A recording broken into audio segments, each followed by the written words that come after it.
இன்னைக்கு ராமதாஸ் கட்சி வச்சிருக்காரு. அவருக்கு என்ன பெரிய தலைவர் பட்டம் கொடுக்காங்களா? நம்மால அவர் வன்னியர் சாதிங்க. திருமாவளவன் கட்சி அவரு பறையர் கணக்காருங்க. ஜான் பாண்டியன் கட்சி அவரு தேவேந்திரங்க. அவர் கருணாஸ் அவர் தேவருங்க. இவங்களுக்கு எல்லாம் சாதி பட்டம். கலைஞருங்க அவர் நம்மாளுங்க.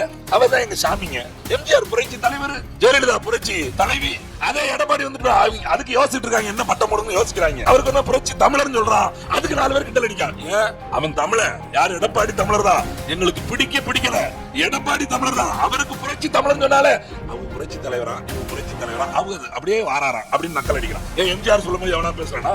தமிழர் அல்லாத ஒருத்தன் கட்சி ஆரம்பிச்சுட்டு வந்தா அவன் தான் தலைவர். தமிழன் எவனா கட்சி தொடங்கிட்டான்னு வச்சுக்கோங்க, அவன் சாதியை பார்த்து முடிச்சிருக்கான். ஆனா அதே மண்ணுலதான் 15 வருஷத்துக்கு முன்னாடி தமிழ் சமூகத்துல பிறந்து ஒரு கட்சி ஆரம்பிச்சு இன்னைக்கு எவன்லாம் என்ன சாதின்னு கேட்டானோ அவன் எல்லாம் தமிழ் சாதின்னு சொல்ல வச்சு இன்னைக்கு 15 வருஷமா இந்த மண்ணுல அரசியல தொடங்கி 8.2% வாக்குகளை பெற்று ஒரு அங்கீகரிக்கப்பட்ட மாநில கட்சியா நாம் தமிழரை மாத்திருக்காருன்னா அது எங்க அண்ணன் சீமான் ஒருத்தர் தான்.